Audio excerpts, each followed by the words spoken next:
Hello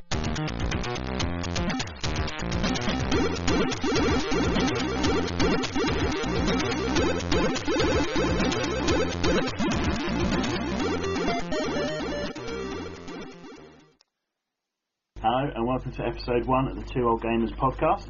I'm Mark Rudd, and joining me tonight, as always, is Mike Tack. Hello, listeners. How you doing, mate? I'm really good. I'm in a very buoyant mood, which I'll tell you why about later on. So, this is going to be our first proper show. I've actually got a plan in front of me of how this is going to go. I don't know how it's going to pan out, but let's find out. Yeah. So, first of all, I thought we'd talk about some news.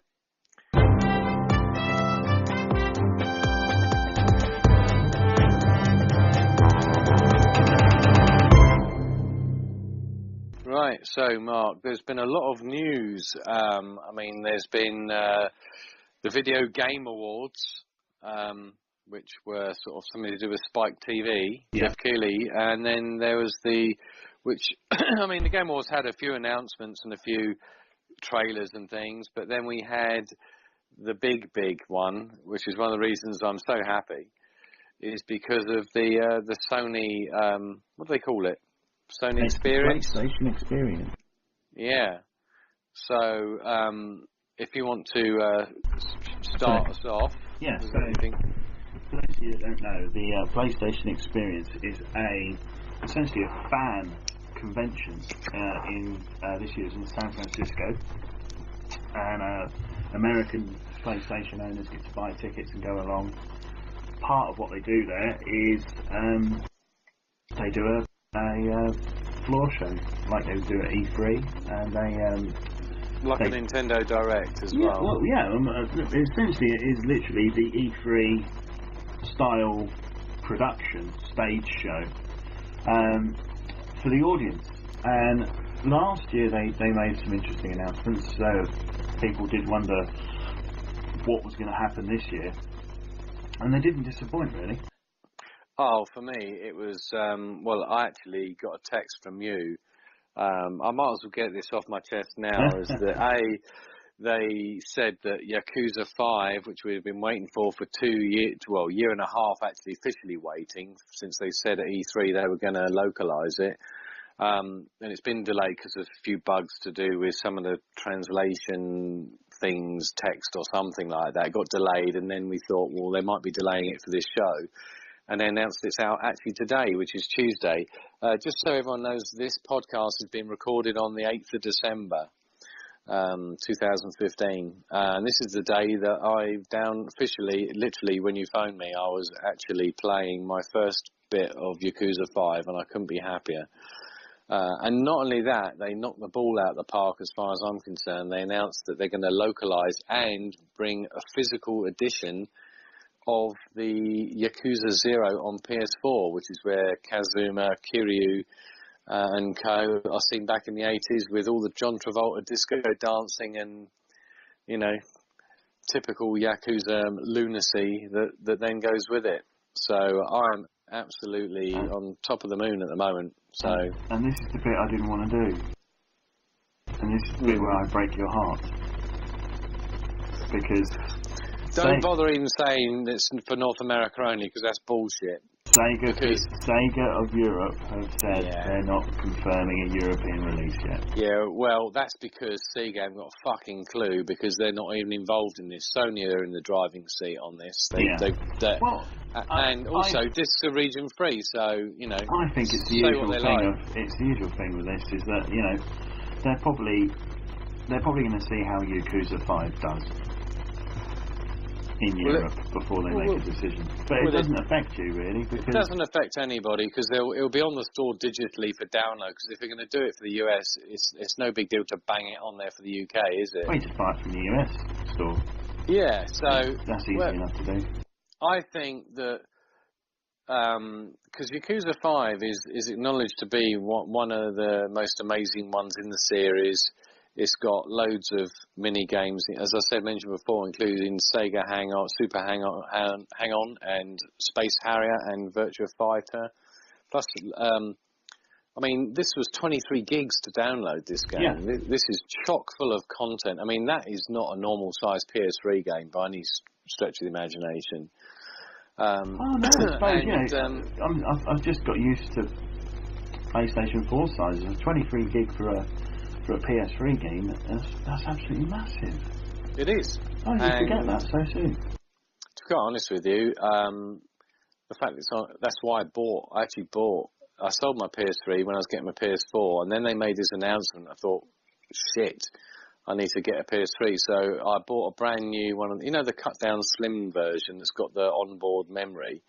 Yeah. And because I'd upgraded my PS4 to a terabyte, and then slammed in a 500 gig drive, which fit in there perfect. And so I was good to go, man. So yeah. I've also got digital copies of Yakuza 4 and Yakuza Dead Souls on there, so I'm okay as a Yakuza fan. If any of you don't know about this, it's basically a game that is a bit like a Japanese life simulator, but with Japanese mafia gangster crime drama with bizarre humour. Weird, chock full of mini games, and great side quests and collectibles. It's just one of my, as you know, it's my favourite game above Mass Effect, really. So it's always been. I've played Yakuza 4, and to me, it's like it's what Streets of Rage, that old Mega Drive game. That's what it is. That's what that grew into. You know, the beat 'em up side of it is amazing, and then you've got this weird, odd add-on stuff. You know, you can go into convenience stores and buy magazines and food and beer and so. With J Idols. Funnily enough, in Yakuza 0, they've even got like pervy videos of J Idols, which so I'll have to play that one when the missus is out. But I like the Japanese culture. I find it fascinating, and as you said, the game is huge. But what I like about it, I like JRPGs, but this means that when you get like an encounter where you'd normally be hitting a few buttons and all this sort of thing, and getting all the hit points, in this one you smash someone's face into the ground and there's blood pissing everywhere. Yeah. So that suits my more violent side, and the beat 'em ups are brutal. The finishing moves, you can smash road cones, break their backs on brick walls, lamp posts, smash them through shop windows. It's fucking awesome. Just that one part of the game is awesome as a beat 'em up, and then you layer upon layer upon layer of all this other stuff you can do, and then on top of it you've got a brilliantly acted and well rendered cutscenes. Graphically they look stunning. For the PS3, cutscenes of this Japanese, crime drama, and there's a lot of heart in the game. Oh yeah. So I have to admit, anyway, the trailer for Yakuza 0, though, I mean, that looks amazing. It looks absolutely amazing, and it does, yeah. I love the fact it's set in the 80s as well. So it's got all that 80s cheese going on as well. Well, the thing is, with the PS4, the install base is 30 million and climbing. Now, Yakuza generally sells about 500,000 copies in Japan, maybe sometimes 1 million in the past. But it's a game that's made for the Japanese market, and the West comes last. But it takes a long time because there's a lot of text in this game. So if you don't like reading stuff and you don't like subtitles for foreign films, then walk away and go and play GTA. But this game, if you're willing to give it a try, is unique. And in the world of gaming, that's something to be applauded. It's got its own style, and you don't drive in cars, you walk around streets, but the shops you can go in, unlike GTA, there's a couple of shops, and there's more. You can go in and into illegal gambling dens. You can go and have a hot spa with some fitty that you've played ping pong with. It's bizarre and richly detailed world, and I love it, and I just lose myself in that game. I mean, I played both of Yakuza 3 and 4 twice over from the beginning, just because I enjoy so much. They're not short games either. I mean, they are 120 hours plus, yeah. I mean, And I think I got halfway through Yakuza 4, I think. Well, it's so easy to get lost in the mini games, and as a whiskey drinker, you can go into a bar and you go and drink, and I love Japanese whiskey as well, so for me it's even better. Now I'm into Japanese whiskey. You go in, buy a whiskey, it tells you all about the whiskey, all the trivia, which before I didn't really pay much attention to, but Oh, right. yeah, you can play pool, darts, there's roulette, blackjack, you can get little buffs, so you can put, all your money on black and it'll definitely win. There's so much to it. There's the crane game, where you grab toys using the crane, like the UFO catcher. Mm-hmm. They're quite good fun, and you can try and collect. So if you're a collectible, you like collecting everything and dotting the I's, crossing the T's and doing everything, this game will last you a year. It's massive. You could probably just cane the story missions in about 20 to 25 hours. Yeah. But that's not what it's about. Some people cane the story and then they do all the other stuff afterwards, whereas I sort of mix it up a bit to keep the story missions in hand so that I maximise my characters, because then you've got levelling up. So when you're fighting, you unlock moves and different moves. So you can stamp on someone's head even after you've dragged their face along the ground, or you can break their arms. And there's like there's 5 characters you can play as in this, so each has their own different characteristics. And if you've ever played the karaoke, where it's like a button timing game, you've got all this J-pop screaming out, and it's fucking hilarious. It's brilliant, and it'll either click with you or it won't. But the only thing that pissed me off was that I bought it for $32.99, and then about an hour later they then put a 15% off discount for people with PS Plus. Ah, you're joking. So I paid £4 more than I should have done. But no. to be quite honest with you, I don't give a fuck, because I've got the game. It's installed, literally. I've got it. So because this has been out in Japan since 3 years ago. 2012, isn't it? Yeah. 3 years ago. So it's a long time to get in there, but you're very happy now. I am over the moon. So tell us about some of the other things. About that. This whole thing started off tremendously. A new trailer for Uncharted 4. Yeah, that looked really cool. Which introduced what seems to be branching conversations like an RPG, but we're not sure what really, what effect that's going to have on the game, apart from maybe some funny lines or something. But once again, I don't know how Naughty Dog do it, because it looked like a film. I mean, it looks so good. So I'm very excited. I've had a little dabble this weekend of the multiplayer beta, and it's pretty good. I've had trouble getting in. Yeah. I'm not really interested in the beta, like multiplayer, as far as Uncharted is concerned, I must say. Funnily enough, I think Naughty Dog do multiplayer games that are quite underrated, and The Last of Us, the multiplayer mode. Oh, that was very good. Really good. And Uncharted 3's multiplayer was also very, very good. So I think this is going to be quite a lot of fun. But as a way of seeing the engine running now, wow! I mean, it's a really good looking game. We could see that from the demo with a Jeep when he's chasing after someone. Yeah. So they went on from that and launched straight into possibly every PlayStation fan's biggest thing they want ever, and it was actually the first look at the gameplay of the new Final Fantasy VII remake. And I felt quite pleased, actually, because I think that people were thinking, well, if they're just going to do a HD character rebuild of the original game, then it's probably going to be a bit crap, I think, because games do date. But if they're reimagining as well as as part of the remaster, from what I saw, it looked really cool. And then I've heard subsequently that they say it's going to be episodic. Yeah, they're saying the game is now going to be so big, trying to release it all at once will just be impossible. So they're actually going to break it down into an episodic release. Now, how that will work, I don't know. bit like a Telltale if it's going game, to be a maybe. Midgar, if episode 1 will be Midgar, and you've got to wait 6 months or 2 months for the next bit. I don't know how it'll work. Do you think that's so they can get it out sooner rather than later, and then they can just be working on the rest of it as it goes? Absolutely, because I mean, at the same time, they're still trying to push out Final Fantasy 15.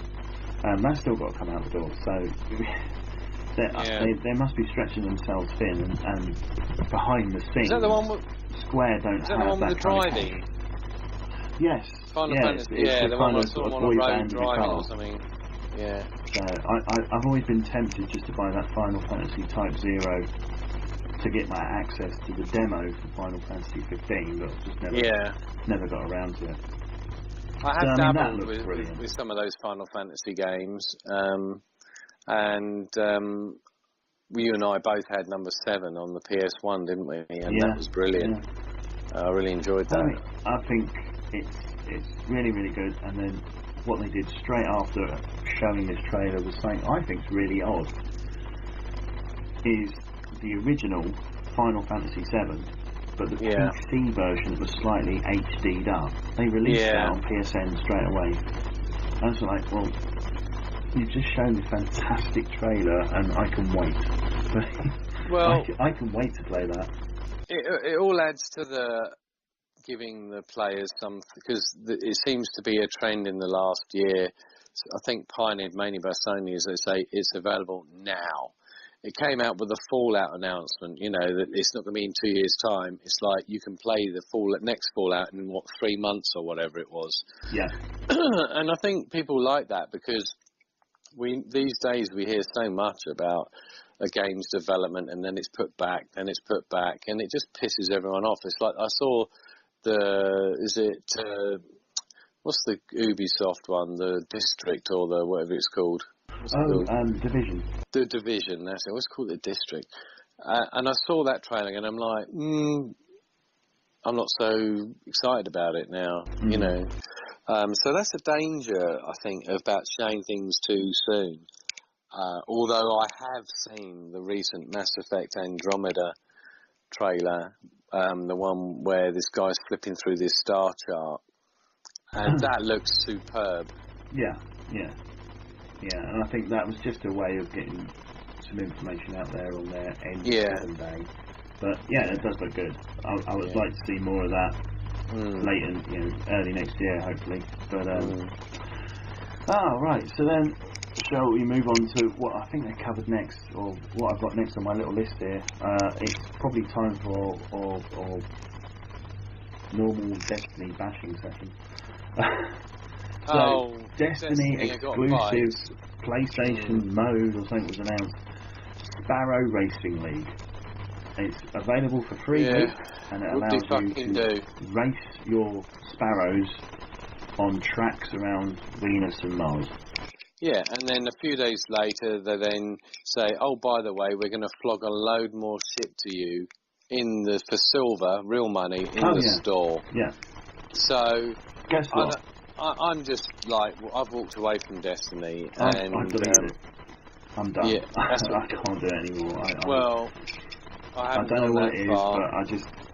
And then I read an article, or I haven't read it all, but I read an article on Eurogamer today that is stating about how this year there is going to be no more DLC expansions, and that they're going to trickle stuff out. Don't expect a lot, but what will happen will be surprising.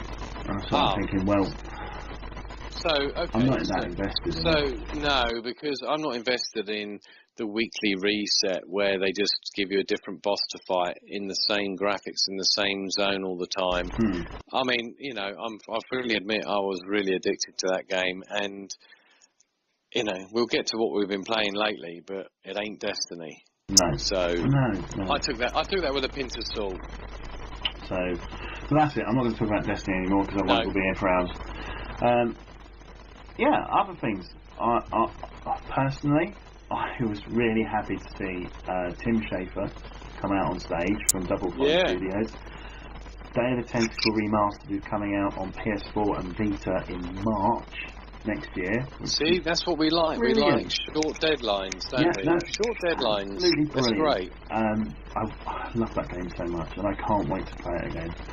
But to top that all off, he then went and announced that they are actually going to do the remastered version of Full Throttle. Which is my favourite game. It's my favourite one. That game, I know it was short, but I just loved that game. Yeah. Mark Hamill had a voice in that as well, didn't he? I seem to have heard. Did he? I just remember being so obsessed with that game when it came out. Well, when that game came out, he was probably scrabbling around for jobs at the time, he probably had done anything. So, so I'm really happy that they're coming. Now, the other thing that caught my eye. If we stick to just stick to the highlights, because I thought there was a lot of stuff in there I'm not really that bothered about. A lot of PlayStation VR, and to be honest, I can't get myself into anything to do with PlayStation VR until Sony turn around and say how much it's going to cost you 300 quid, or it's going to cost you 250 quid. Because for me as a gamer, it's so important that I know the price point. I don't want to get involved in something that I can't afford it. VR, in my mind, is, until you get the David Cronenberg existence thing that plugs into your cerebral cortex or your spine, and it is a real alternate reality, I think VR's still going to be a gimmick. Oh, yeah. A probably enjoyable one, but I'm fucked off with motion controls and gimmicks, and I've bought into them, tried them, but all they end up doing is filling up your cupboard and taking up space and gathering dust. Yeah, absolutely. Because at the end of the day, it's a bit like the tennis racket. It does the job perfectly. If you start changing the tennis racket radically, or the guitar or whatever, you just end up with something that sort of does the same job, but it's just not as functional. So some things work and some things don't. Yeah, I think they're going to get the fingers burnt. With the whole thing is that if Sony turn around and say, "Oh, PlayStation VR is coming out in April, and it's going to cost you 200 quid," that would be okay. Yep, I'm in. But if they what's more likely going to happen is, I think that this VR headset is going to have an additional box of RAM or something inside of it, some kind of graphics accelerator to boost the PS4's power. So I think you're going to look at 400 quid. Well, the thing is, I get enough jip for playing the amount of games that I do anyway. If I'm going to stick on a pair of noise-cancelling headphones and put something right across my face, I'm going to get them smacked off of my face. You don't know. You don't know when your wife's leaving you.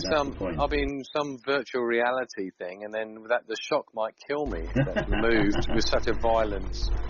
So, I'll never say never, but I think this is the sort of thing I'm going to wait and see what it's like. Yeah. Unless you try it on at a show and you go, that's incredible. Yeah, I've tried Oculus a couple of times at Eurogamer on different years, and I've seen the improvement in Oculus. It is really good. If you've got something that's really good, but then you need to.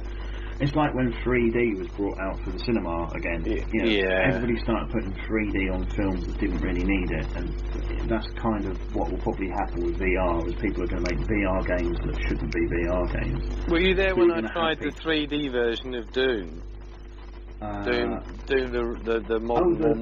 The 3D version. Yeah, that was getting scary as fuck, wasn't it? With 3D glasses on, wasn't it?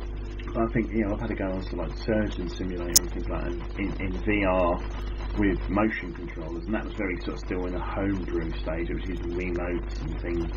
And now that Oculus have got proper touch controllers and things, I'm sure it's a lot better. But all that's going to happen on YouTube is going to be populated with videos of people looking like spazzes with their VR gear on, and pulling faces and knocking tables over and stuff. I don't know what I want. I don't know what would be the killer VR app that just makes me go, I need to have that. I think it might be something like Porn Simulator. That would no. With a vacuum cleaner attachment. No. I know the PlayStation Move has a shiny end, and that's the only thing I'll say about that. No, I don't know what it'd be. I think it'd be something like move up if they brought back X-Wing or something like that, something like that, right. or Elite. If Elite Dangerous was coming to the PS4 and it's coming in VR, that's the kind of thing. I suppose really Sony are probably going to put No Man's Sky in VR, and I could understand why that would attract me. Well, I bet you they bring out a new I bet they're probably working on it, a new version, the new Mirror's Edge. They're going to make it VR, aren't they? Oh my God, you see, that's a good one. Mirror's Edge in VR. I'd like to. Oh no, I wouldn't like to fall off the top of the skyscraper in VR. Yeah, it'd be like that film, wouldn't it? Strange Days. If you die in the game, you die in real life. So so VR, whatever, it's coming. I just want to see it out there, because seeing videos of people playing it doesn't mean anything to anyone. You can't demonstrate VR without somebody wearing the goggles. So at the Sony conference, I actually watched, because you can go onto the Sony YouTube site and watch nearly every single video that they showed, and I watched all of them.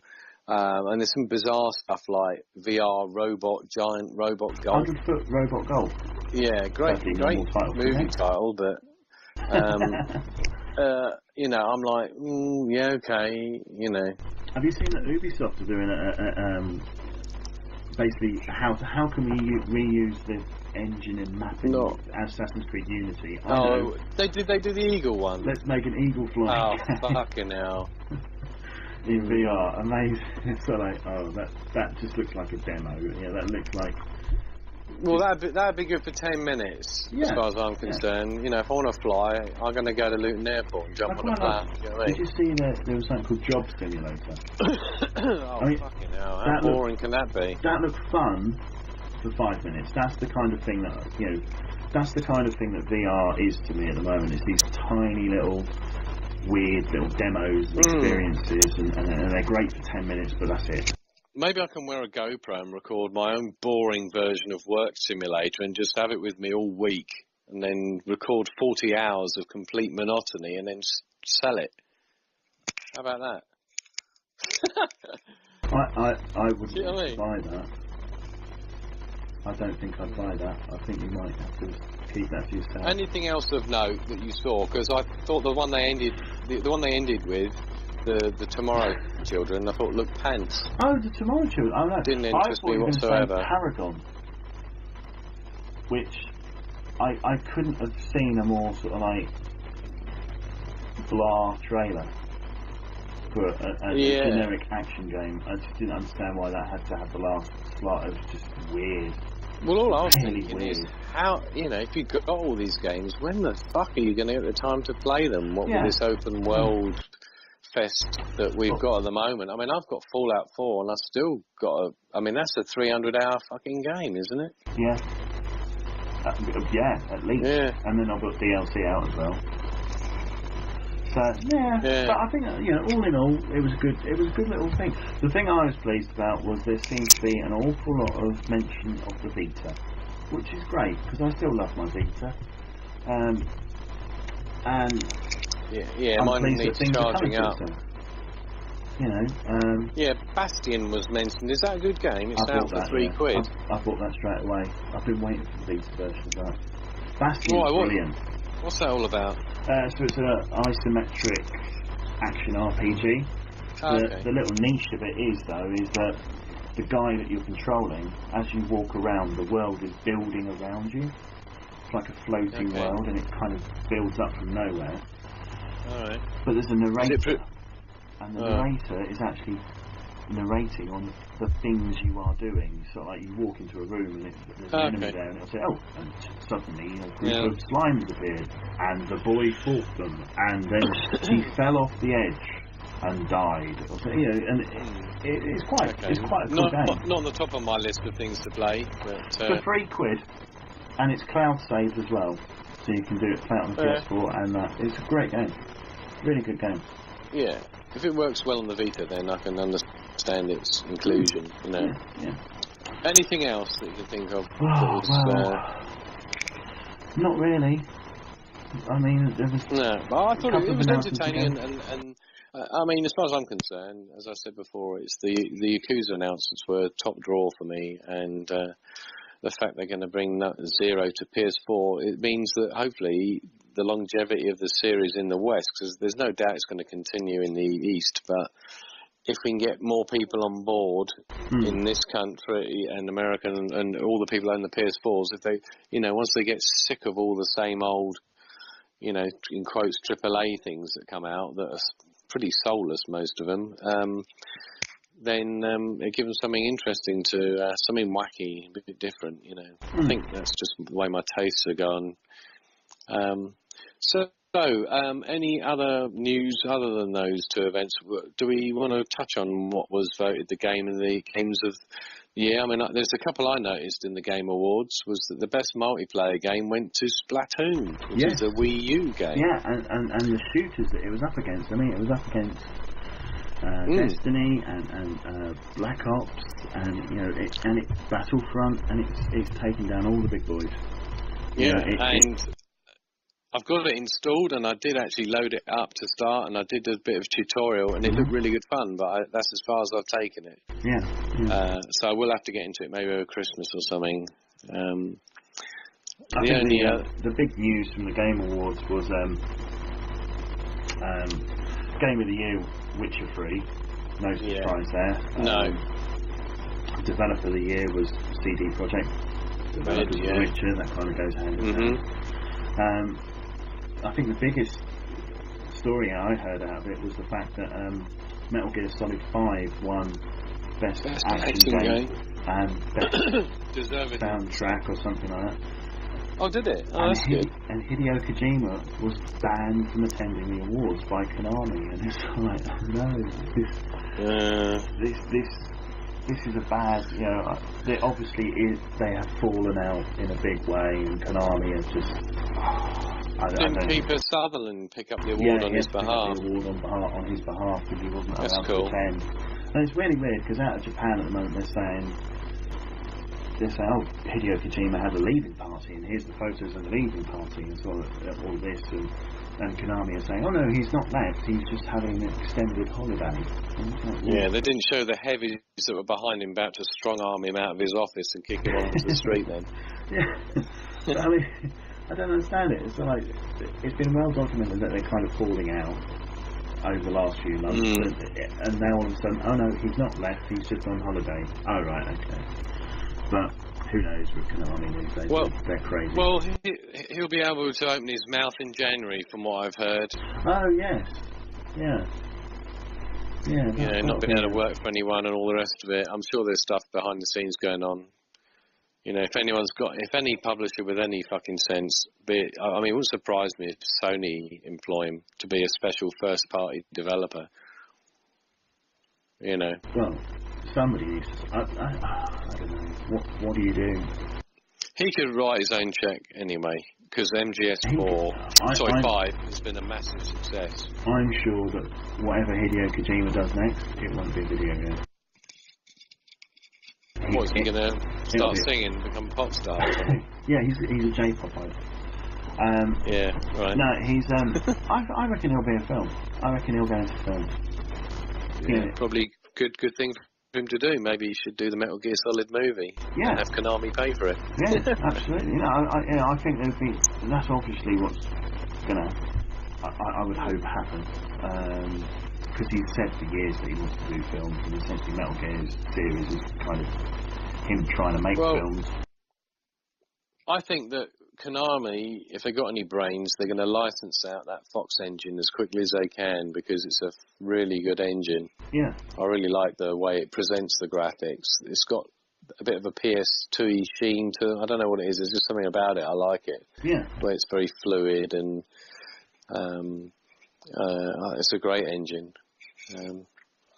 Okay, so what's next on the agenda then? I just want to touch on one piece of news that isn't really news yet, but it could be. Today, a teaser site went up for System Shock 3. Now, I don't know if you're a fan of System Shock. way back in the day. Okay. But System Shock 3. I like the original System Shock 2. Oh yeah. That's such a good game. It was such a good game. Oh, sorry. I thought you meant BioShock. No. System Shock before BioShock. So it's the one. Did I hear you correct? A site's gone up for System Shock, not BioShock. Yeah, System Shock 3. Ah. So there's no more than that. I can't see any more than that. I'm interested in that then. It's a teaser. That's all it is, and I'm just hoping that there's some news coming soon. But System Shock 3 would be a perfect game for me to play next year. I'd love to play another one of those. So hopefully more news in the next few weeks. That's all I can say. That's all that's there. So yeah, we'll see. Well, no point holding your breath, is there? So, what have you been playing? Apart from 20 seconds of Yakuza 5. Yeah. Well, I've actually completed the story missions of Mad Max on the PS4. Oh, right. And I've still got tons of shit to do if I want to be a completist. And I know you made a paltry offer to me to buy the game off me and to sell me back almost in the deal a game I gave you in the first place. Yeah. But that was a fair offer. I'm gonna fuck you. I'm gonna hang on to it, and just because the game is brilliant, you really feel like you're in this post-apocalyptic world. The open world they created is very good. I did notice a few occasional slowdowns where literally it's almost like the PS4 was trying to catch up. But not that often. And the gameplay was great. The story was, well, Mad Max isn't that strong on story, even in the movies. It's more about the atmosphere, the world it created, and the way that... What I did find, though, something I noticed, some of the reviews said, oh, the combat's not as slick as Arkham Knight or something like that. Well, I actually think the combat's pretty slick. It's just that until you level up your character with all of his defensive capabilities improved, which means he can then counter better. That's why it feels initially a bit sloppy, because you try to counter and all this sort of stuff, and it doesn't seem to be that effective. But later on, once you really bolster his abilities up, the combat is awesome. I mean, I was fighting a guy, like 20 guys at once. And I was putting these spears in them that got explosives on them, blowing them up, breaking their necks, doing vicious finishing moves. When one bloke grabs you can get this move where you turn around and shiv him in the face. It's great. Oh, God. It's really brutal. And you just leave a trail of fucking bodies, but in your wake, really. Yeah. And the car customization does affect the handling. And you've got this beautiful wasteland that you think, oh, that'd be boring, just driving through sand dunes all the time. But they make the terrain have character of all of its own. And then you'll be doing a mission, all of a sudden one of these vicious radiation type sandstorms, electric storms appear, and you've got to rush for cover, otherwise your car gets blown up and you get tossed around like a rag doll. Yeah, I've seen those in the trailer when it's like driving through a sandstorm and the lightning and everything going on. That looks incredible. The whole game looks incredible. When you go up, the way you do this thing where you unlock areas as far as map areas, you go up in these balloons, and then each one of those balloons may need fueling, or there'd be blokes guarding it, or you've got to find your way up. I like the puzzle element of each of the areas where you sort of, it's a bit like Far Cry, where you have a military base, but these are like populated with wasteland lunatics. And there's different ways maybe in. You don't go stealth or anything like that. You just basically find a different way in.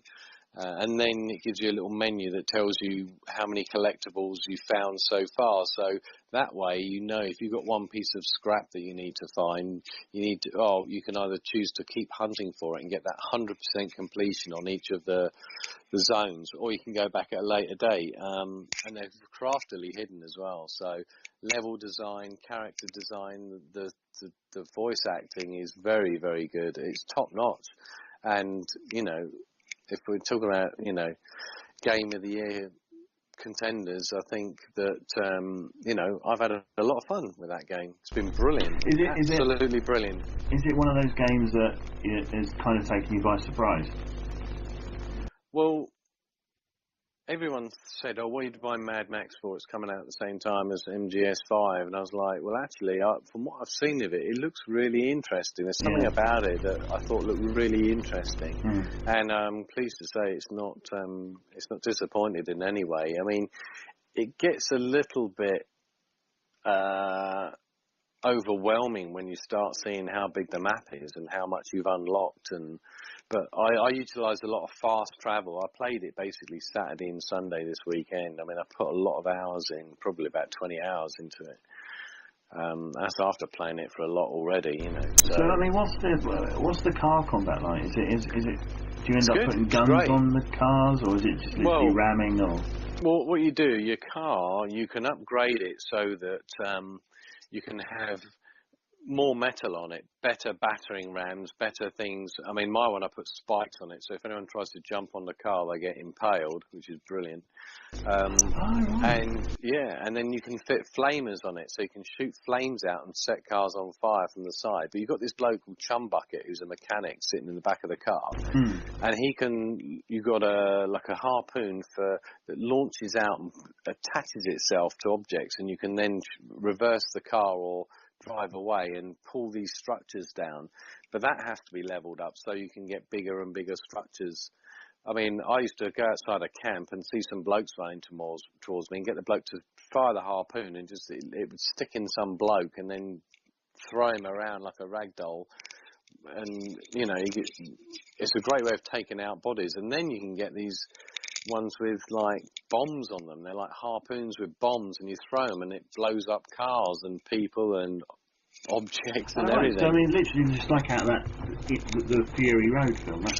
What it is, for me, it's all the cool stuff in Fury Road with a bit of sort of some of the story-ish, but with Mel Gibson's original, or say the Road Warrior, Mad Max 2, as the sort of foundation for the world.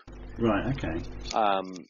And you can, you've got a shotgun, so if you can get behind someone and see their fuel tank, you just hit the circle button and he takes a shot and it automatically targets it and it blows it up. So it sounds like it'd be a bit of a handful to drive and do combat, but actually it's very well implemented. Oh, cool.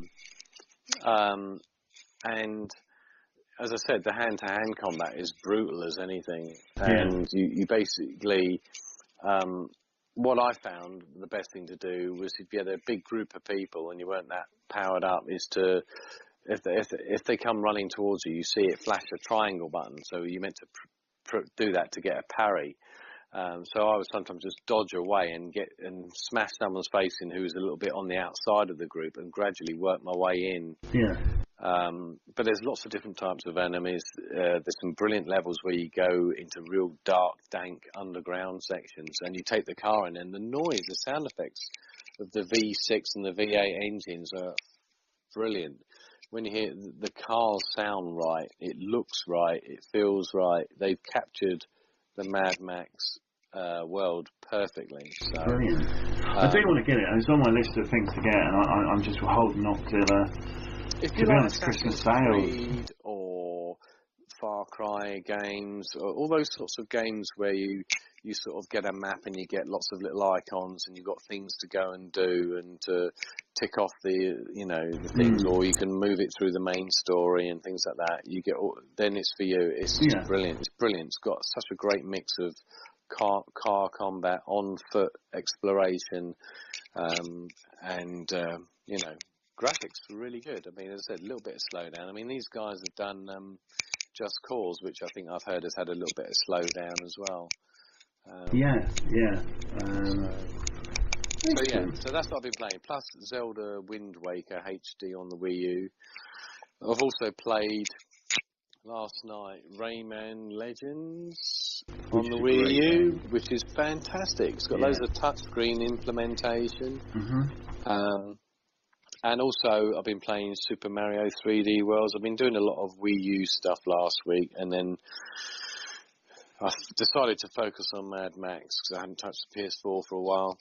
I mean, I got Rainbow Six Siege, which I've just done a tiny bit on, which I'm sort of looking at as well. If you've got 5 people who are mates, then it looks like a brilliant game. But if you haven't, then it might be a little bit ropey with randoms. I did see something, people not being very happy with the terrorist hunt. Is it something... Is it online only or something like that? There's something they're not happy about the way it handles. It has to be online. You can't do offline or something. I can't remember. But apparently there's some weird graphical glitch that when you're offline doing the single player training missions, as they call it, to unlock these characters, the graphics are worse than when you're online. Really?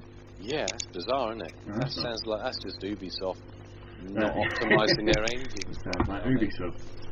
Oh no! Oh, wow. And today I just downloaded the Jakku map for Battlefront. Sorry. Yeah. But again, I haven't really touched that because I've been playing Wii U games like crazy. And now I've got Yakuza 5. Then you're not going to really see much out of me on any of those other platforms really for a while. Although I do like Wind Waker. I made a lot of progress last night and got to a boss, and he pissed me off.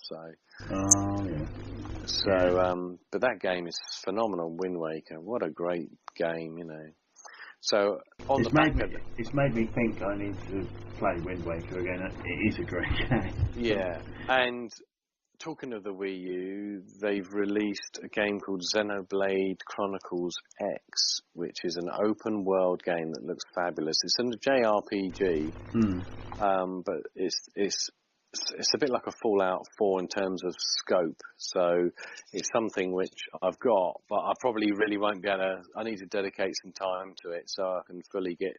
Because I don't know about you, mate, but I find that if I keep jumping from one game to the next game and not giving each game its due, then I sort of forget what the controls are, and it takes me a while to get back into each game. I've just had that problem trying to go back into The Witcher. Literally, sort of, I can't.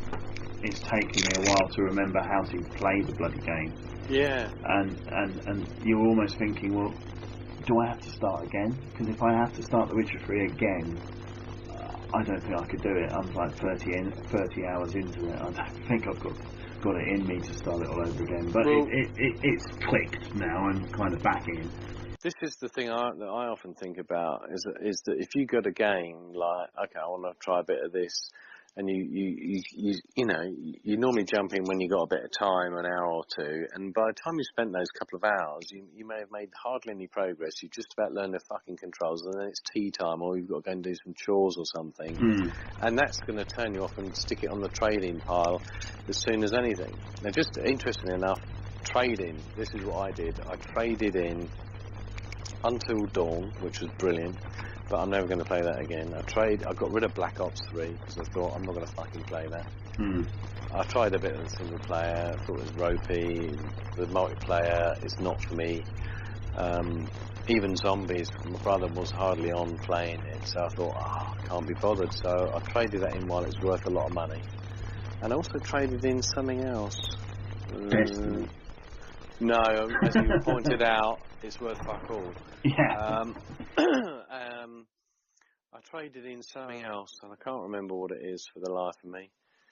But so basically, I got 70-something quid trading with Shop2. Oh wow!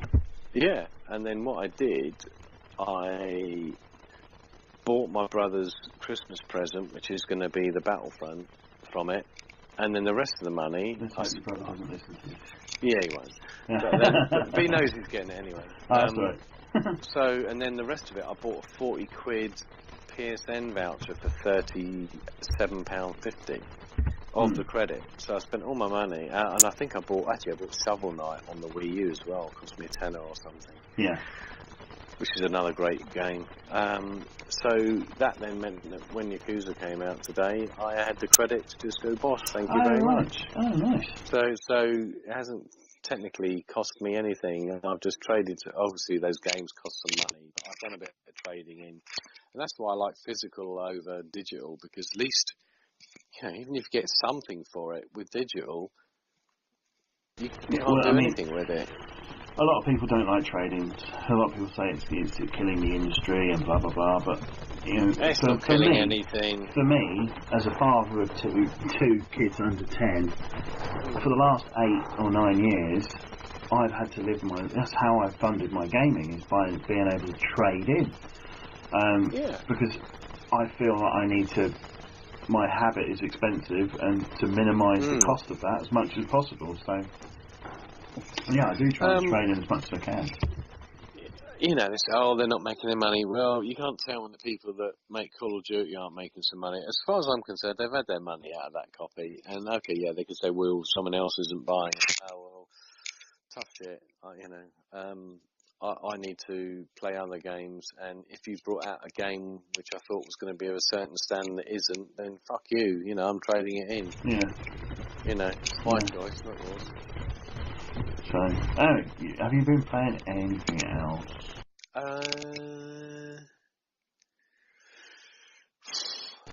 Let's see. Oh my god. Yeah, I've been playing a bit of Toad's Treasure Hunt on Wii U as well. That's so good. Really good puzzle game, cutesy graphics. I've really enjoyed. See, I've gone from ultra violence of Mad Max then to the cutesiness of Nintendo.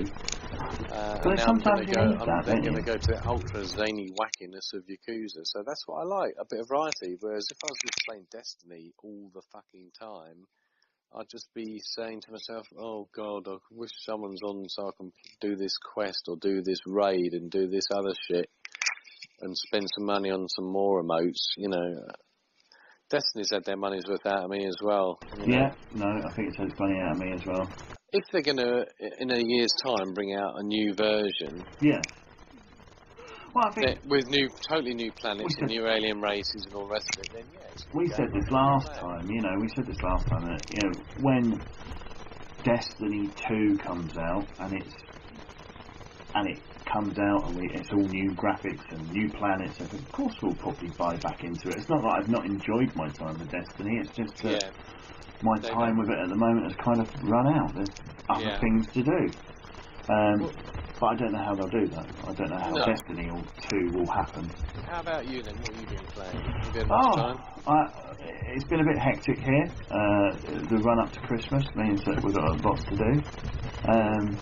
But no, I've managed a little bit. I tackled another episode of Game of Thrones the other day. So I've got the last episode downloaded to finish on that. I'm so far behind. I've got all these wonderful Telltale games sat on my PS4, and I've played the first episode of most of them and never carried them on.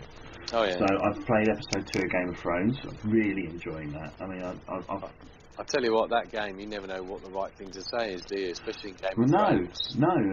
Yeah, particularly. I mean, the license of Game of Thrones is perfect for what Telltale do with their games and their moral choices and things like that. And it's kind of. I think the episode I was in, the son of whatever house you're in charge of had to convince some woman to marry him even though he's injured and horribly disfigured, and I fucked it up. House Forrester, that's it. His betrothed turned up and I absolutely fucked it up, and she won't touch me with a barge pole. I thought, I don't know if I should have done that. So no, I'm really enjoying that. I quite like a bit of adventure games. I think what else have I been playing? Oh no, I know what I've played. I bought a game on the Vita, a brand new Vita game, which probably will be the last Sony first-party title for the Vita. But Tearaway? No, it's called Big Fest. What the fuck is that? Big Fest is awesome. So Big Fest is It's theme park. Oh, Right? is it? It's theme park, but you're Michael Eavis, and you've got to run your own music festival. It's a Glastonbury simulator. Oh God! He's Don't brilliant. remind me about Glastonbury, that fucking shithole that I ended up in once. Well, it's a great game. To my knees in fucking liquid mud. Well, it's great. You've got to build your own festival, attract crowds in, put stalls in, do bits and bobs. But then you've got to sign the bands to play at the festival as well. And this is where it gets really cool, is that the game links into an online music service for unsigned bands. Oh, that sounds cool. And you can then go and select from a vast library of artists, unsigned artists, music you like. And for every person that logs in and downloads a track, they get a popularity rating. And hopefully the idea is that you're boosting their profile in the real world as well. Yeah. That's a cool idea. Yeah, really cool idea. I quite like that. So I've been tinkering with that. I quite like the idea of that. And sending all your roadies off. I've turned my... It starts off as sort of like a hippie festival. I've turned that into a metal festival. Nice. So that's quite good. Yeah. So that's a nice little game. I'm really pleased I bought that. Right. What did that set you back, just out of interest? It was £8. That's not bad. No. Yeah. No. Good. Oh Good. yeah, I'm sure it's probably a mobile game as well. You could probably they could have chucked it on a phone for £2, but no, I quite like it on the Vita. I like the fact it's got new this internet functionality. So no, I'm enjoying that. Anything else on the Vita that you think I should pick up, maybe? Or... I have. Resogun, by the way, on that is amazing. Resogun's brilliant on the Vita. I don't know how they pulled that off. There is something I have started playing because, of course, the PlayStation Plus games kicked in last week. Yeah. And one of those games was something called Freedom Wars, which I've sat through the intro of that 20 times already, and got to a point where it's one of these Japanese RPGs that takes so long to get going. Oh, yeah. Premise of it is, though, I think you are in a future world where everybody is essentially in prison for crimes against society, and you have to work off your 1 million year sentence by fighting monsters in an arena. For a Vita game... Sounds like real life to me. Yeah, for a Vita game, it's gorgeous. It really is a good looking game. Haven't really got a chance to get into it a huge lot because the tutorial never seems to end. But from what people say, it's meant to be a really good game. Apparently, I know it was cheap recently, Persona 4 Golden is the one to get from the Vita. Yes, it's a brilliant game. Yeah, it's a brilliant game. I kind of got lost in it. I did start playing it. So weird. It's got that weird Japanese thing that the Yakuza's got. Where you have to go to school every day and make sure you do your lessons and your homework, and also jump into the television and fight monsters. So, no, that's the one. Apart from that, I've carried on playing Syndicate, Assassin's Creed Syndicate, I should say. I've unlocked a secret bit in that it probably isn't a spoiler to anyone now, but there's a whole section in World War One. Yeah, where you told me about that. Where you meet Winston Churchill, and that was really good. I really enjoyed that. It was a nice little touch to the game. So overall, I think Assassin's Creed Syndicate, it's not Game of the Year material, but compared to Unity, it's a step in the right direction again for that series. I just wish Ubisoft would be brave enough to turn around and say, do you know what, next year, no Assassin's Creed game, you're going to take some time. Yeah, let's license the Fox engine and get the fucking thing to run smoothly. Which is the same, I suppose the same could be said about Far Cry. I don't know about that. Anyway, but apart from that, a bit of Battlefront. I had a quick go on the new map this evening before we recorded. Pretty good. Yeah, I will be at Christmas. I'll be getting into a bit of that, I think. I can't believe that this time next week I'm going to be seeing a new Star Wars film. That seems quite weird to me at the moment. Yeah, well, I ain't got tickets, so I ain't seen anything, so I need to keep away from social media. Oh wow, yeah. I'm going to Or have it spoiled and say, fuck it, go and see it anyway. I know the ending. Do you? Oh, I don't. Don't tell me. No, I don't actually. No. I'm sure it's everyone dies. Everyone dies. Yeah. And it's a new start.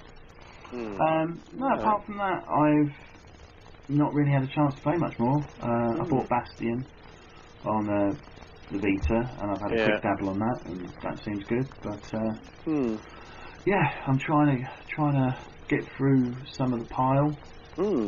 One thing worth noting, while I'm on my Yakuza crusade, is that the localized version has got all the DLC that came out with after the original game. So is that a lot? Because I mean, I heard them bandy out around, but I don't know how much that is. We get all these packs when you go into adventure mode. You get these packs of goodies that you unlock, which are buffs, weapons, and did I say that you can equip big fucking weapons and swords and guns and stuff and kill people with? Yeah. It's great. Oh, yeah. Was there weapons in Yakuza 4? Yeah, there is. Yeah. But what I'm saying is you get these little, like, packs that you open up, and they're like, you get some really high-value energy drinks to refresh your stamina and all. Yeah, little bonuses. Plus you get some costume packs that were added later on, and you also get these other set of sub-stories that each character that they released afterwards, which are like little tales, which are really quite engrossing when you get into it. So you're getting the full version plus all the DLC for that price. I mean, I'm sure it will get reduced at some point, you know, but if you've got PS Plus at the moment, I think it's like 28 quid or something. Yeah, it is, yeah. I'll just look it up. 28 quid. That's pretty good. So, it's really good. I'm glad they didn't act stupid, and because it's digital only, you're fucked if they say, oh, it's $44.99. You know what I mean? I would have paid that for it, but I'm just saying, it's like, I'm glad that they've not gone too silly with it to try and, get the series, give it some momentum, because if they can do that, and then, I mean, obviously a lot of PS4 owners won't even own a PS3, so they're sort of going to bypass it, but I think that if it does well, if all the loyal Yakuza fans buy this game, I mean, the fact they've even announced before Yakuza 5 even went on sale that they're going to bring Zero to PS4. Oh, yeah. That is really promising. Because they've got another one in the works. It's being released in January or something. Out in Japan. Yeah, set in... what are they doing? They've remade Yakuza 1. They've remastered it. Yeah. And then on top of that, they'll have another one set in like the Bushido, or what do they call it, like the samurai period, which is even more bizarre. So, it's all looking good if you're a Yakuza fan now. I've just realised that I have got one more game I've been playing. And it's part of what they announced back in the PlayStation experience at the weekend. Yeah. I have been playing Grand Theft Auto Vice City on my PS4. The PS2 things that they announced. Yeah. Any good? Pretty good. Yeah. I mean, the graphics don't jar. There's a bit of glitchiness. Is it like a proper emulated? So it looks like a so PS2 when you start the game, than... when you start the game up, it actually comes up with a normal PS4 splash screen of the game you're playing. Yeah. But when it actually launches, it comes up with the PlayStation 2 logo, like it's booting the PlayStation 2. Yeah, they're probably running it in an emulator. Yeah, so I mean, it's an emulator. Yeah. But it's running at 1080p, so it looks better. It does look better. Oh, that's interesting. Than the PS2. And the other thing is, which what they've done is they're scraping the code as you're playing it for information that's going through as you're playing it, all this code is going through the machine. Yeah. And the reason they're doing that is because they've added trophy support. Right, so you can now play trophies. So I thought I'd give it a go. I thought I'd try with my favourite Vice City game, GTA game, which was Vice City. Yeah, with all the Scarface soundtrack on it. Yeah, and all I can say is that if this is what Sony are going to do, yes, I'm sure if they could have done it better. I mean, it was they're $11.99 on the PlayStation Store. Bit steep. Well, yeah, I mean, I went onto the US store and bought it there, and it cost me £9. So right. I'm not gonna, I'll do that. But if they're going to roll out more PS2 titles, I welcome it. Particularly if it's got trophy support and the performance is running. It's running better than what it did on the original hardware. So quickly then, if obviously the Metal Gear Solids have been taken from PS2 already. Mm-hmm. What other games would you think, if you had to pick 3 games, if you were Mr. Sony and you said, right, I know it's a hard one, what 3 PS2 games would you convert or want to see converted? Shadow of the Colossus. Hasn't that already been done? Well, no, I suppose. Yeah, Shadow of the Colossus has already been redone, hasn't it? But on PS3. Oh yeah, okay. So you can't play it on your PS4 at the moment. Oh right, okay, fair enough. Yeah, I would say Shadow of the Colossus, Burnout 3. Yeah, I remember us having a good time with Burnout 3, didn't we? The crash one where you crashed into the junctions to destroy it as much as possible. Yeah, that was great fun. Yeah. Oh blimey, and PS2 is the era which I missed out. I didn't have a PS2. I was on PC most of the time. Yeah. So I would probably say something I never got to play, like just a revered classic or something. Yeah, I can't think of the name of it now. It was like the spiritual successor to Ghouls and Ghosts. Oh, Maximo. No. That's it, Maximo, yeah. Maximo. And I know that nobody else would probably want to play that, but I do, because it was kind of like Ghouls and Ghosts and I liked it. Yeah. I think there's quite a few sort of PS2 era games I'd get into. Yeah, I'm not so fast. But, that's just me. I mean, if you're talking retro, at some point we want to have maybe a retro game highlight or something. Yeah.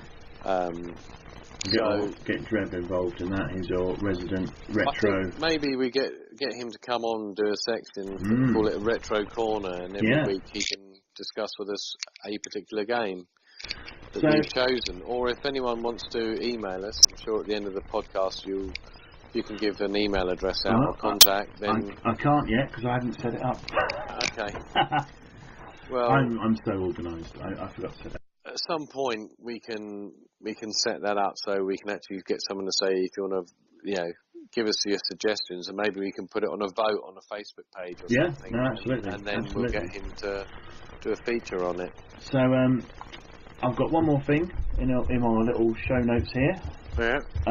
Of course we want to do a Game of the Year show, but I think really with the amount of stuff that's come out this year, I think really we need to concentrate a whole show to that because there's a lot to talk about there. There is, yeah. But you had this wonderful idea of, rather than doing that, what was your biggest disappointment of 2015? Now, I'm sure you've got one. Okay, I've had a think about this. As I said previously, Black Ops 3 was a bit of a disappointment.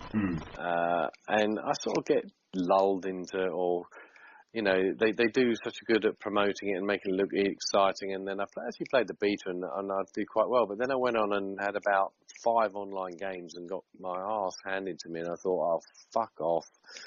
I'm not playing this anymore. Because as I said, I think I like co-op multiplayer rather than I can't particularly. I can't do the Twitch shooters I miss the days of Call of Duty multiplayer when it was World War II. Yeah, see, that's one. Do you know what? I think you really hit the nail on the head there. I think it's time to go back to World War II. All this modern warfare, jumping around, jetpack bollocks. Strip it all back, and all these stupid fucking guns that don't even match real guns anymore. Yeah. It's like, let's get back to some semblance of reality, shall we? There was a map. I don't know the name of it because I can't remember that. Newtown? It was it? Where it was two sides of a town, a village with a bridge in the middle. Yeah, Newtown. No. In Call of Duty. Oh, sorry. Old school Call of Duty 2. World War II one. Yeah, there was a village, a French village, and it was two sides of a village with a bridge in the middle, and it was one team were on one side and one team were on the other, and it was just like you all funneled into this corridor of death. And that was awesome. That was great fun. Yeah. But I don't know. There's something about playing a game where there's kill streaks that you can earn, and I know that I will never, ever, ever, ever get the highest tier reward because I'm never going to get 10 kills in a match. I just think there's too many fucking options. I could spend 2 hours just setting up my loadouts and all that sort of stuff, which if you want to go that way, I'm sure you'll get something out of it. I mean, I can't knock Black Ops 3 for what they gave you in terms of content. There's a multiplayer, single player, and massive zombies mode. So really good value for money. But I'm sorry, it's not for me. Disappointment. This is controversial, right? My other disappointment was the PS4 HD version of Journey. Really? I played it and I thought, oh, this is fun. And then I thought, okay. And then he goes in the snow and then it gets to the end. And I'm like, what the fuck was all that fuss about? Calling this the most magical cold-hearted man with experience. You have no soul. I shed a tear at the end of that. I have got a soul. It's just a demon soul. Okay. All this going around with his scarf, waving around. Someone's got to come out and say that Journey is okay, but for the price they charged and how long the experience lasts, I did play it literally in an evening. Right. Yeah. It was like, oh, fucking hell. So did you? Had you not previously owned it? No. Right. So I could probably see where you might be coming from now. If I'd previously owned it, I wouldn't have bothered downloading it again because I would have thought, God, that wasn't very good. Because that's the point, is that it was just a cross-buy, so it just turned up on my PlayStation 4 when they released it for nothing. Fucking lucky old you, because I spent whatever it was, 15 quid or something, and I'm like,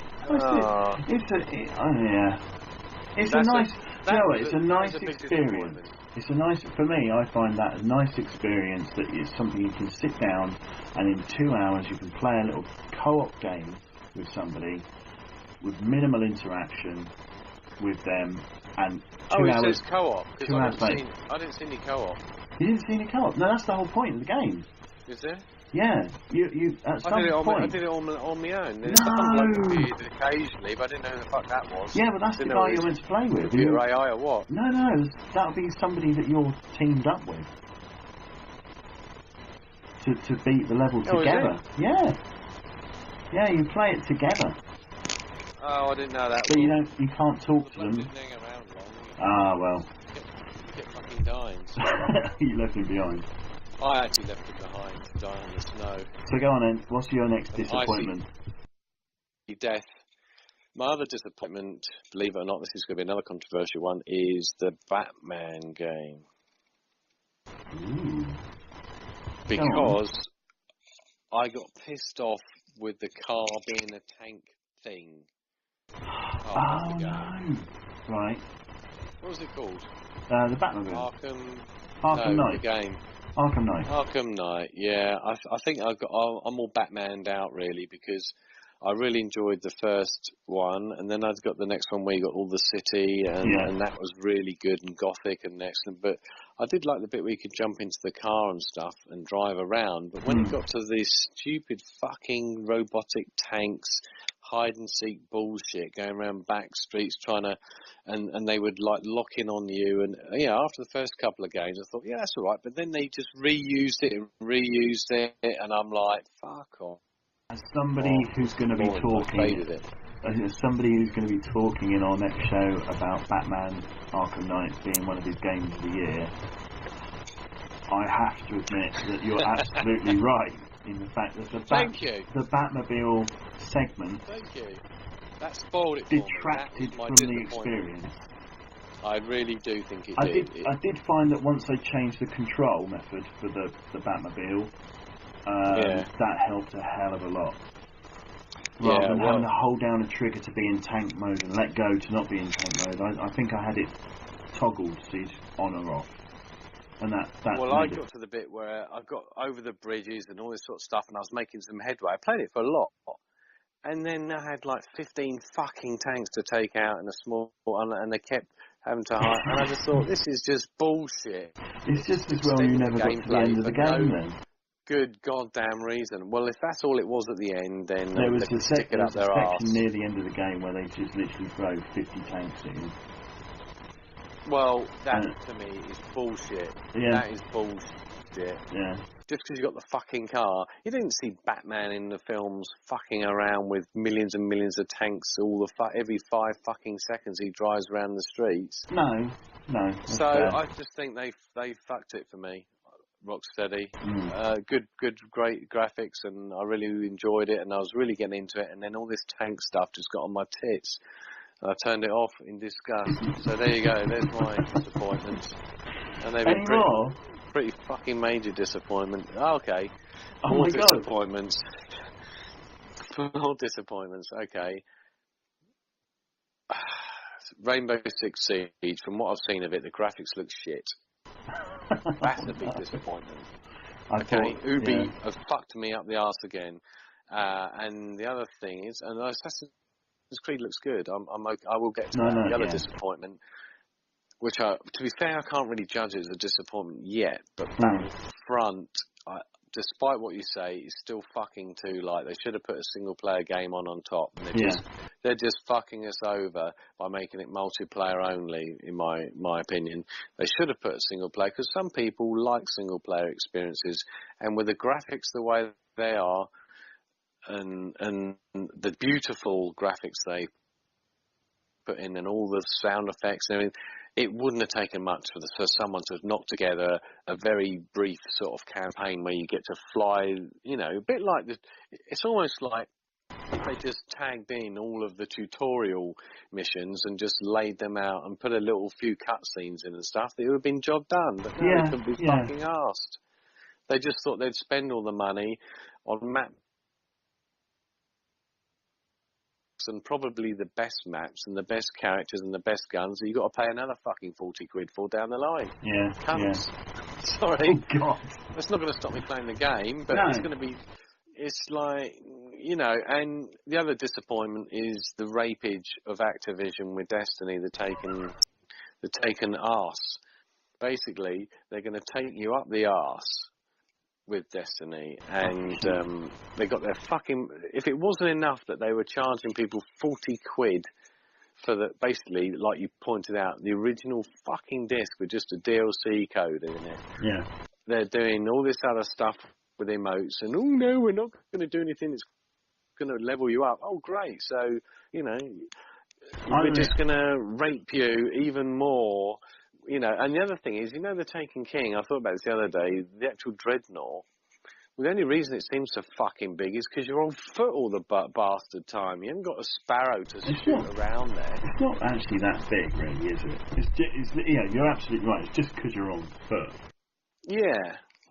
So, to charge you 40 quid to correct all their mistakes and their fuck-ups because of the time pressures of getting the original game out, and charge you all that money and only give you effectively one, if you're lucky, planetary-sized add-on, albeit they've added other little bits here and there, is a fucking piss take. And we're all so far up Destiny's arse, or I was so far up Destiny's arse with how fun the experience is. Well, if you get a good game, then it is meant to be fun, and it is meant to make you want to pay it. That's why you buy the fucking thing in the first place. I think though, every time we talk about Destiny now, and you talk about how they've raped you and all this, taken arse. I'm going to remind you every time of this one thing. You paid real money for a Michael Jackson dance.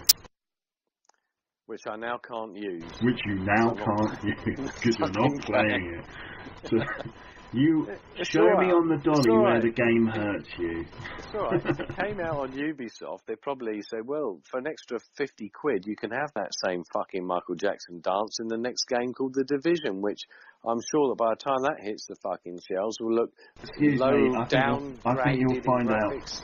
I think you'll find out that it's an Ubisoft game, and I'm sure that there'll be plenty of things in there doing a Michael Jackson dance for no reason. They shouldn't be doing that. There'll just be characters flying off screen. Well, apparently they're beta testing The Division. I thought this was going to be months away, but they're talking February. Yeah. They have been testing that game, closed testing that game for a long time. You know what that is, don't you? So Ubisoft can start taking the original presentation graphics, which is probably done on the most ninja fucking PC ever on this planet, in order to show, they probably SLI'd about 20 fucking graphics cards, or each with like 20 gigs of RAM on it, just to show you the demo. And then like a la Watch Dogs, the final product that you get in front of you, they should always have a disclaimer on these E3 shows saying, like they do on telly, not representative of game footage. Instead of saying representative, not representative of in-game footage and resolution and detail and features. Please note, you'll never ever get to see something this fucking good in one of our games. This is just for demo purposes only. Oh, or am I being cynical? No, you're not actually. You're not actually. When it comes to Ubisoft these days, that's spot on. You got Destiny, the taken arse, and you got Ubi cunts. Well, let's get to me, right? So I Ubi cocks. Could not. When you said let's do a disappointment, I couldn't think of one. Seriously, I had to take myself away and think long and hard about anything negative I could say about something, because I tend maybe the Order 1888 or just missed that by a hair's breadth. Yeah, I kind of enjoyed that, and I know why I enjoyed it. It's because it was a birthday present and I didn't spend any money on it, so that kind of helps. Yeah, you mercenary bastard. Yeah, unfortunately, yeah. So I came up. It's taken me a long time to think of a single thing that I could find disappointing about this year, and I've come up with one. And my biggest disappointment of 2015 has to be PlayStation Plus. Yeah, because instead of giving you the AAA titles for free, they're giving you indie games you probably wouldn't even fucking look at. I know that I'm getting online multiplayer for that. I know that's part of the deal now. But I got into PlayStation Plus when they launched it on the Vita. And it was a really good when deal. They released Resogun. When I got onto PlayStation, when I got my PS3, it carried over to that, and all of a sudden I was getting really good games, AAA games on the PS3 every month, and it helped cushion the move from Xbox 360 to PlayStation, because all of the games that I wanted to still play on my PlayStation, on my Xbox 360, they were kind of just turning up every month. I got the Batmans, I got Mass Effect 3, and it was such a good deal. It was so good every month, finding out what I was going to get. This year, it's just been awful. It's just too much content. No, just crap. Literally, just crap. You know, there's too many indies, isn't there? This time last year, they turned around and said, well, here we go. Here's your first AAA PS4 title that we're going to give away. First retail game. Injustice. Great. And I thought, oh, good. Now that's a good game. Yeah. Oh, good. We're going to start doing this.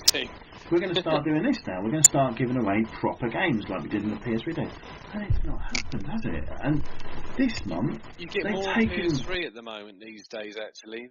They've just released SSX and some Far Cry Blood Dragon spin-off. Yeah. But the thing that pisses me off, and this month, it takes the thing that really takes the piss. Sorry, interrupt you. I also got Dishonored, which I've not played, which looks great on the PS3. So I think PlayStation Plus has got some good releases, and the Vita's had some, but I think PS4 has been a bit woeful. It's been very, very, very bad, really bad. And the thing with the biggest installed user base going. This month, the biggest piss take they've so far is they've given away King's Quest. Episode 1. Episode 1. Yeah. Not even the whole damn thing. Episode 1. And guess what? Episode 2's out to buy next week. It's like literally... It's a fucking demo. Yeah, no. It's for fuck's sake. Particularly when you then look at Telltale, who are then... Episode 1 of Game of Thrones and Tales of Borderlands have gone free to play anyway. Yeah. Episode 1 of Resident Evil 2 has gone free to play. I think Life They is did release Strange. Walking Dead Season 2 though recently. Yeah, and like Walking Dead Season 2 was PlayStation Plus last month. Yeah, that's... I just thought, do you know what? This isn't right. And the Gauntlet game. Oh. I mean, I've played that Gauntlet game, and that was shit. It's alright. I'm pleased really to pay for it. Oh, sorry, another disappointment of 2015, the Gauntlet game. The Gauntlet game. I'm like... But that's that. The I have to Gauntlet admit, game. that I think the Lara Croft one is a much better game. Yeah, I know. I just think they gave away. I think the value of money I'm getting, I feel bad for moaning about it because, you know, for what I'm paying, I've still got 3 PlayStation systems that are getting 6 titles every month. Well, you need to download not the that PS3 ones because there's a lot of good stuff on the PS3. Yeah, no, I do play them. Still play all of them. I think now though, I want the PS4. I want next year. I want the PS4 games to start dishing out. I mean, why haven't we had Tomb Raider out on the PS Plus? Actually, when Xbox actually, I did get Metal Gear Ground Zeroes on PS4 for free as well, which was really good because I played the shit out of that because I knew Metal Gear Solid 5 was coming on. I really enjoyed that. Yeah. So I think they've been a bit patchy, but fair enough. Yeah. It's been a big disappointment for you. I think that's the biggest disappointment of the year for me. Is just the PS4 PlayStation Plus lineup. Any games in particular that really pissed you off? Batman. Batman, Batman. Car combat with tanks. No, I mean, I think the only thing that really, really disappointed me this year, games-wise, would be Destiny. And just the Taken King. Disappointing in ourselves more than anything. Yeah, it's more that. It's more that I got taken in by it. And I knew I should have walked away. Taken it in, get it? The taken in. But I should have I knew I should have walked away, and then they started flashing all the changes in front of my eyes, and I kind of thought, well, I know. This is what I wanted. I'll buy into it. I fell out of it really quick. I fell out of it really quick, and it's uninstalled from my system now, and I don't expect to install it anytime soon, if at all. Okay. And while we're on the subject of it, biggest surprise of the year. I know we haven't said we're going to do this, but the biggest surprise of the year for me, I would say, pleasant. Let me put it this way. Let's call it the most pleasant surprise of the year. Okay. Handjob? My most pleasant surprise was the fact. Sorry. Nothing. No. What? The most pleasant surprise of the year for me was the bikes add-on for Drive Club. Have you got that? Yes, and it's very good, and it only costs like 10 or 12 quid. Oh, right. Because I've got the full version of Drive Club, which I haven't really played, because it takes like 10 days to download the whole fucking lot with all the add-ons they've released. Yeah. But the bikes add-on is really good. It's playable as fuck, and it makes use of tracks that maybe I wouldn't have been so interested to do in cars. It's really good to see with that game. For me, that was a really nice surprise, and they did announce that at a show, didn't they? Yeah, they've got a lot of flack when they released that game, but my God, has that team worked hard this year to improve it, work on it, and now add to it. All right. Yeah. Oh. And when I feel like a bit of a blast, where I'm not in an apocalyptic nuclear wasteland as Mad Max, I think I'll jump on a motorcycle and you should play it, and it's even playable. You know, like I think I said to you, so when we're doing GTA heists and stuff, I said, you know what? Isn't it funny how it takes Grand Theft Auto to show people how to do like arcadey sort of bike mechanics? Yeah. You know, playability-wise, you get the MotoGPs and all that lot, and they never fucking handle properly for some. Now, I don't want it to be like an anal. Well, you know, the geometry is this and gravity is this, and so it has to handle like that. So therefore, it's got to handle like a piece of shit. Yeah. You know, it's more like, no, give me something I can fucking control with a joystick. 'Cause I don't control a motorcycle with a fucking joystick, you dumbass. Give me something I can control the joystick that gives me the impression, the fantasy of being on a fast bike. Yeah. It's something that will go round corners and turn in when you want it to, and not just understeer off the fucking track into a brick wall, you know, every time. So, you know, I think that the bikes add-on, that's very impressive, the fact that they've actually, the playability, because they could have added bikes and just chucked them on the track and done the MotoGP thing. But no, they made it the bikes handle, and they're controllable and predictable, and you can really stick them into the corners, late brake, and do all the sort of things you like to do when you do a racing game. Oh, cool. But for bikes, so it's you know, brilliant value. I'd say that's, if there's a best value of the year game award, that's for me the bikes add-on for Drive Club. Top marks, fellas. You did a great job with that. So, how about you? Any nice surprises this year? I would say that my most pleasant surprise of the year. Oh dear, I would have to say it was Everybody's Gone to the Rapture. I've got to play that. Yeah, I really enjoyed that game. I just thought it was great. Critical reviews were very high. I mean, it's just you know, it's. What does it cost now on PS Plus? Is it about £10 or something? Or? Probably. Hang on. I will try and look it up whilst I talk about it. Because I bought that, and I bought Soma, which is really fucking freaky and really cool. Yeah. So if you guys out there are looking for some first-person, interesting cheapo games to download off of PS Plus, then Soma, which is like a weird sci-fi, fucked up, weird, bizarre undersea thing, without giving too much away, you track that down. And also, Everyone's Gone to the Rapture, which is like a surreal. It's like a Quatermass story, isn't it? It's literally. Don't spoil it for me. So I only got to the pub. Oh no! It's literally the end of the world meets the Archers. Fantastic. Love it. You are selling that concept as SOE. Well, that's what it is. Yeah, literally, you are travelling through a village. An English village, which is in Somerset. No, it's not. Shropshire. And it's beautiful. It's really beautiful village. You know, graphics are amazing. Graphics are good, aren't they? From what I saw, yeah. Anywhere in the village, and go in the houses, and everything's so detailed. But of course, there's no one there. No. And that's the freaky. I think it's the sort of thing you need to play with headphones on, maybe. Absorbed into the atmosphere. The soundtrack is amazing. The graphical effects are amazing. The story just drags you in. You really want to find out what's gone on.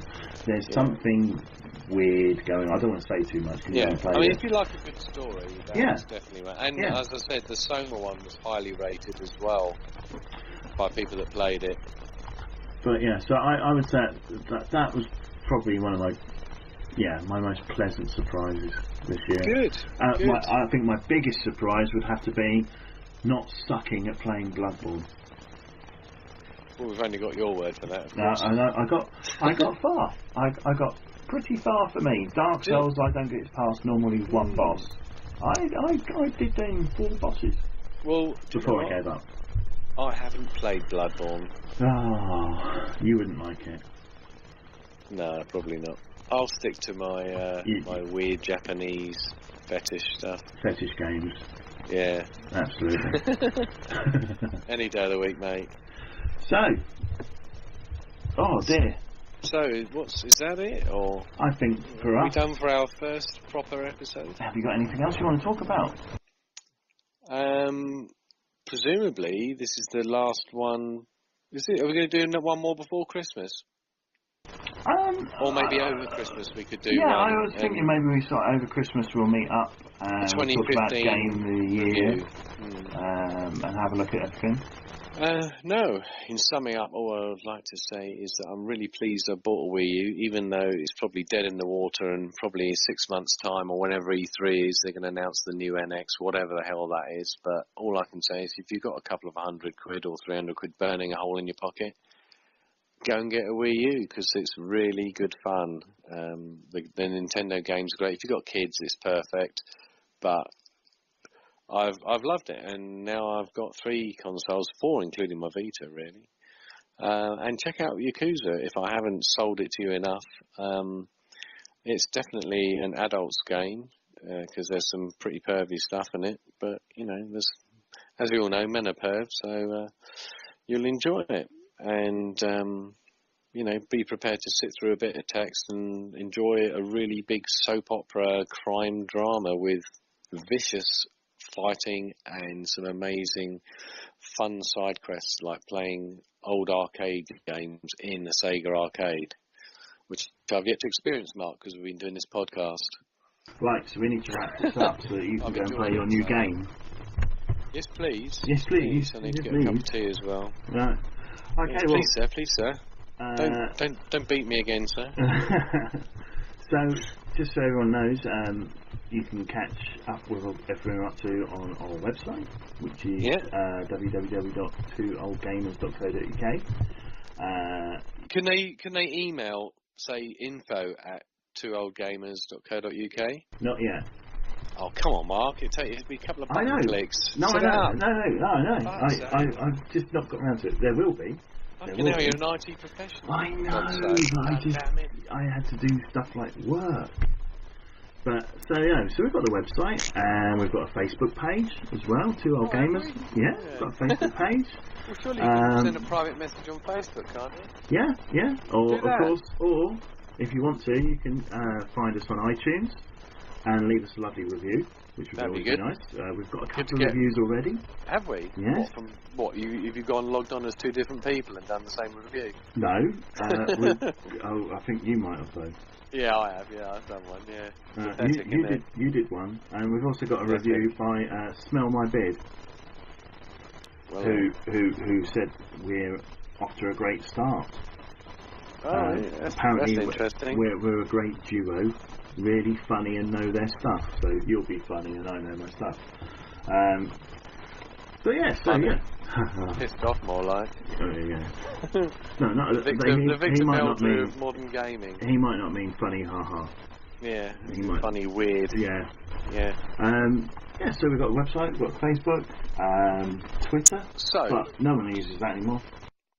No. Well, what I was saying, Mark, is what are you going to try and play over the next week or two to the next podcast? Maybe we can set ourselves some targets. Oh, no, targets. See how far you get with a certain game. Right, I'm copying another good podcast called Codec Call. That's a good podcast. And they do a thing called Codec Momentum where they set yourself games that are on your pile of shame to maybe get through. Right, well, I've got an easy one. I want to finish Syndicate. I don't think I'm too far off from doing that. Apart from that... There's a lot of collectibles. Oh, no, I'm not going to do collectibles. I just want to finish the story. Yeah. I can't do collectibles. I haven't got the life energy to do that. Okay. And apart from that, with the Star Wars film coming out in 7 days, it's going to be pretty much playing Battlefront. Nice. Well, hopefully I'll see you online at some point. What's your target? I'm going to be trying to complete the Wind Waker HD on the Wii by the end of December. What's your target when you've just bought a 120-hour Japanese action fighting RPG? What's the time? It's 11 o'clock. Fucking hell! Right. Well, I'm going to be on it. I'm going to be on it till 1 or 2 this morning. Anyway, I'm going to put the headphones in and wait till everyone's gone to sleep and just fucking play the shit out of it. Right. You get going. Yeah. Enjoy your Japanese business. Also, I think more games should do this. Maybe people wouldn't like it, but I think every game should have like a time clock that tells you how much time you've actually spent playing it. Oh God. There's a wonderful website. Because I know Destiny does. Yeah, I put over 600 hours into that. That is fucking ridiculous, isn't it? That's the kind of thing that you do that and then you realise how you're wasting your life. I don't tend to do that. Yeah. We don't want this to be the Destiny hate cast because it's a cracking game, but it's a bit like crack in the fact that they've created this infrastructure that just drags you in, and then after a while you just think, I'm just. It's like I'm washing the same pair of underpants every day. That's always comes out soiled. I love the fact that you've said I don't want us to become a Destiny hate podcast. Yeah. Yeah. Oh well, right. Let's move on from that, and hopefully people have enjoyed our ramblings. Yes, another couple of hours of rambling stuff going on. I think maybe next episode we'll get Dreb involved, but obviously his I would time like frames to, maybe, can be. Yeah. I'll contact Retro him. game of the year. And I don't know about retro game of the year, but I want to discuss one of my favourite. What game you hold dear in your heart from the days of retro, and I mean years ago, not just like 10 years ago, and you know what mine's going to be, presumably. Goman. No, I don't know. Tekken. I don't know. I'll find out next time. I'll find out. I'm not going to guess. I've got an idea what yours is. There's two that I think yours could be. All right. I think one of them could be Exile. Damn it. Yes. Yeah. That's the one, because I think Exile. The other one I was going to choose was Repton. No. All right. Okay. No. Okay. No, I got your number, mate. I knew Exile. I think we need to talk about Exile because that's a game that actually came out on the Amiga, didn't it? It did. Yeah, it did. There's a remake. And I tried playing it, and they changed it too much. It wasn't right. But yeah. Right. Okay. Anyway. Thank you. Thank you for talking to us. And sharing your disappointment. What? I'd also like us to maybe discuss our favourite old proper arcade games of all time as well. Because I like arcade cabinets and stuff. Yeah. I think that'd be a good thing. I'm just worried about how long it took me to think about the most disappointing gaming thing of 2015. How long is it going to make me remember an arcade machine? I think that's all a long time ago. Yeah, well, I'll give you some suggestions. I've got use the Force, Luke. Not that one. Close. Not that one. Think Clint Eastwood film. Dirty Harry. No. I'll tell you next time. Okay. Right. Mystery. Right. So everyone, thanks for listening, and we'll see you in a couple of weeks, hopefully. Yeah. Say goodbye, thanks very much. Bye-bye.